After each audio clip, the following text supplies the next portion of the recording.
Hello बच्चों, कैसे हैं आप लोग। आशा करता हूँ आप लोग अच्छे होंगे, मस्त होंगे, आपका घर परिवार एकदम मस्त होगा। तो बच्चों, आज की इस वीडियो में हम कक्षा 11 के विद्यार्थियों के लिए अर्धवार्षिक परीक्षा वायरल पेपर जो है ये जो बच्चों विद्यालय का पेपर है, विद्यालय में पूछा गया पेपर है, अर्धवार्षिक परीक्षा 2023-24 का जो है पेपर लेकर आए हैं। नागरिक शास्त्र विषय रहेगा सिविक्स यानी नागरिक शास्त्र कक्षा 11 के विद्यार्थियों के लिए। पूर्णांक जो बच्चों रहेगा 70 नंबर का और NCERT रहेगा, सभी बोर्ड के स्टूडेंट्स के लिए रहेगा। देखो, समय 3 घंटे आपको बच्चों मिलेंगे। समय जो है 3 घंटे, सभी प्रश्न अनिवार्य रहेगा। नोट में क्या रहेगा, सभी प्रश्न अनिवार्य रहेगा। सबसे पहले बहुविकल्पी प्रश्नों को हम लोग देखेंगे जो एक एक नंबर का रहेगा। ठीक है, बहुत ही इंपॉर्टेंट क्वेश्चन है। पहला क्वेश्चन सब बच्चों ऐसे कंपटीशन एग्जाम के लिए मोस्ट इंपॉर्टेंट रहते हैं।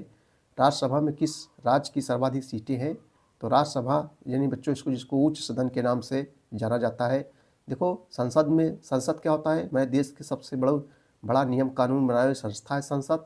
संसद में रहता है लोकसभा, राज्यसभा, राष्ट्रपति। इन तीनों से मिलकर जो है संसद बनती है। और राज्यसभा जो है उच्च सदन है और लोकसभा निम्न सदन है। तो राज्यसभा में किस राज्य की सर्वाधिक सीटें हैं?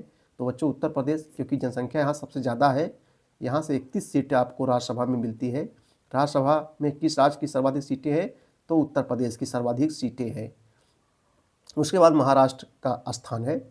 संसदीय कार्यपालिका का अर्थ होता है, संसदीय कार्यपालिका का बच्चों जो है अर्थ है क्या होता है आपको बताना है। जहाँ संसद हो वहाँ कार्यपालिका होना। ऐसी कार्यपालिका जो संसद के बहुमत का समर्थन निर्भर हो, जहाँ संसद कार्यपालिका रूप में काम करती हो। क्या हो जाएगा बच्चों? यहाँ दा हो जाएगा। ऐसी कार्यपालिका यहाँ दा हो जाएगा। ऐसी कार्यपालिका जो संसद के बहुमत के समर्थन पर निर्भर हो। संसदीय कार्यपालिका का अर्थ यही होता है, ऐसी कार्यपालिका जो संसद के बहुमत के समर्थन पर जो है निर्भर हो। निम्नलिखित में से कौन सा कथन इस बात की दलील है कि संविधान की प्रामाणिकता संसद से ज़्यादा है? तो सही जवाब बच्चों क्या हो जाएगा? सा हो जाएगा। संविधान ही यह बताता है कि संसद कैसी बनाई जाए और इसे जो है कौन कौन सी शक्तियाँ जो है प्राप्त होंगी। सही जवाब सा हो जाएगा।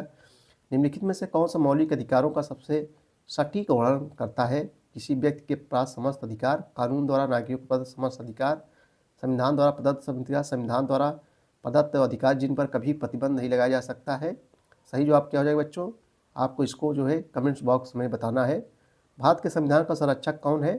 तो उच्चतम न्यायालय। भारतीय संविधान के संविधान का संरक्षक कौन है? उच्चतम न्यायालय है। नागरिक या कानूनी समानता निम्नलिखित में किसी विशेषता बताती है? सभी प्रजातांत्रिक सरकारों में। सही जवाब ये हो जाएगा। भारतीय राजनीतिक विचारों में स्वतंत्रता की समानार्थी अवधारणा क्या है? भारतीय राजनीतिक विचारों में स्वतंत्रता की समानार्थी अवधारणा क्या है? तो यहाँ बच्चों हो जाएगा स्वराज हो जाएगा। सही जवाब आ हो जाएगा। प्राचीन भारत में न्याय का संबंध था, धर्म से संबंधित था। प्राचीन भारत में न्याय का संबंध धर्म से जो है संबंधित था। लास्की के अधिकार संबंधी विचार उनकी किस कृति में मिलते हैं? तो the grammar of the politics. ये लास्की के अधिकार संबंधी विचार उनकी किस कृति में मिलते हैं? तो the grammar of the politics में जो है मिलते हैं। आदर्श नागरिकता के मार्ग में प्रमुख बाधा क्या है? अशिक्षा व अज्ञानता। आदर्श नागरिकता के मार्ग में प्रमुख बाधा क्या है बच्चों? अशिक्षा व अज्ञानता है। देखो, अतिलघुत्तरीय प्रश्न हम लोग देखेंगे। अब जो 12 नंबर देखेंगे, मौलिक अधिकार क्या है? तो मौलिक अधिकार यानी वास्तविक अधिकार, मूल अधिकार। वास्तविक अधिकार हम लोग के क्या है?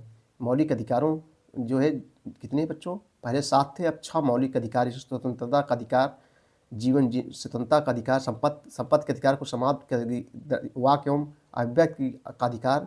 यानी जो है मौलिक अधिकार मतलब वास्तविक अधिकार जो हम लोग को दिए गए हैं। 6 मौलिक अधिकार है। पहले 7 थे, लेकिन संपत्ति के अधिकार को जो है बच्चों समाप्त कर दिया गया है। उसके बाद देखो, उच्चतम न्यायालय के 2 अधिकार बताइए। उच्चतम न्यायालय के 2 अधिकार बताइए। भारत के मंत्रिपरिषद का प्रधान कौन होता है?